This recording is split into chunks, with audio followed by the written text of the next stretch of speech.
Hello and welcome back to Love Letters to Lois by Art. This is a true story of love letters written by Art, my grandfather, to Lois, my grandmother, back in 1944 when he was serving as a United States Marine during World War II. Before I begin reading today's letter, I wanted to recap this love story thus far. So Art and Lois met on St. Patrick's Day, March 17th, 1944. Lois was serving food at a church to people in need, and Art was a hungry young Marine with his friends who went into the church to be fed. Art and Lois exchanged addresses, and the first letter was written by Art to Lois on Tuesday, April 4th, 1944. Lois was obviously taken with Art as she saved that letter and saved every letter afterwards. They have their first date the following week, and they spend 3 lovely days together. And then Art receives on the 4th day orders to report all the way across the country to California. He leaves exactly 1 month later on April 17th. The letters continue all throughout the month of May, and in the letters, Art actually brings up the topic of becoming engaged and getting married, and Lois accepts. Here we are in the month of June. The last letter that I read to you was on June 1st, and then there is a 2.5-week gap between letters, and that is because some good news happens.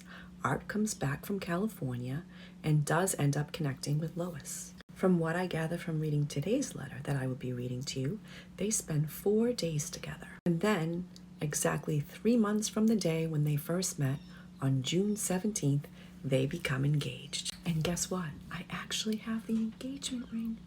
My mother provided it to me. And there was actually pictures taken of the event. So here they are on their engagement day in Harrisonburg, Virginia at Lois's home.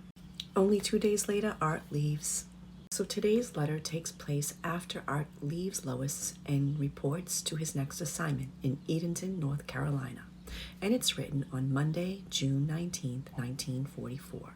And it begins, "My darling, finally arrived here in Edenton at 2 o'clock this afternoon.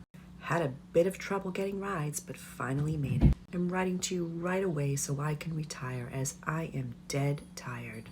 3 letters from you, dear, and also the package. Gosh, Lois, the present was really letter perfect. Much better than the other one I have. You have a perfect taste for things I can see. Hate to have to part with it for a while, but you want to have it finished for me and then send it back right away. No trouble as yet, and I don't expect any. Haven't seen anybody as of yet. Tomorrow morning will be the test anyway. Keep your fingers crossed with me, darling, and I'm sure it will be all okay. Lois, dear, it hurt me terribly to leave you last night. What a wonderful world it would be if the 2 of us could always be together. After this past weekend, the 2 of us understand each other so perfectly that I'm sure we would always be happy. Now, all I'm praying is that I get stationed in one base so that we can get married. I love you so much, darling, that nothing matters anymore except for you. You know that without me telling you, but I want to tell it to you over and over again. I love you. I love you. I love you. Your mother and dad were simply wonderful. I couldn't imagine that things would work out so easy. It would suit me just fine to be able to call them mother and dad, and I hope that day isn't too far away. In fact, everything was so swell from Margaret to all of the relatives. Maybe we'll be able to see them all again together soon. And here's a picture from that day with Dad, Mother, and Margaret. There were countless things that happened during those 4 days, and each one of them will be remembered. From the time I knocked on your door till you kissed me goodbye. The biggest thing was buying the ring, and that was a big moment.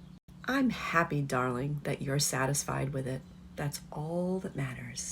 Then, our first down-to-earth ever talk, and wasn't it a blast? We really took in just about everything except for the real thing, and that will be reserved for marriage, right? I'm gonna have to learn a bit more self-control after that last evening, but you can control things better than a man can. That I will leave up to you, as I don't want it to happen again, not under those circumstances anyway.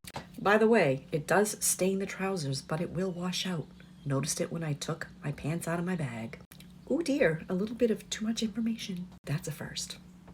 There's still a question I'd like to ask you that you didn't answer it up in Washington. Maybe one of these days I'll find it out.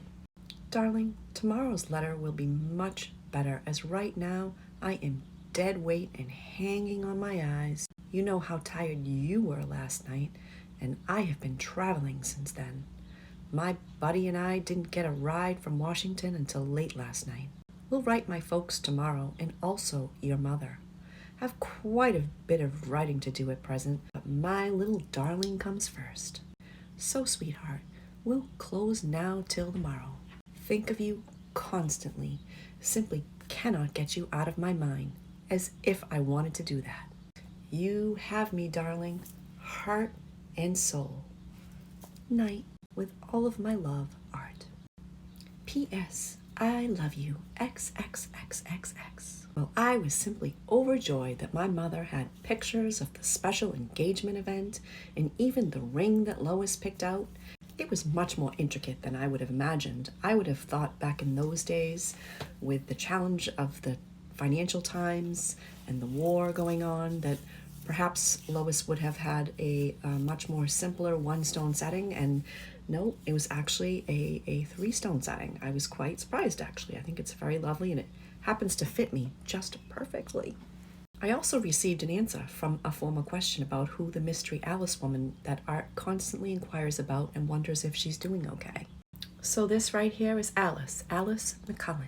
There's actually 5 ladies in this picture. If you go to my website, you can see the full picture, deborahworden.com. Link in my bio. And that completes letter 17 for Love Letters to Lois by Art. We'll see where this love story goes as he moves on to Edenton, North Carolina. Until next week, God bless.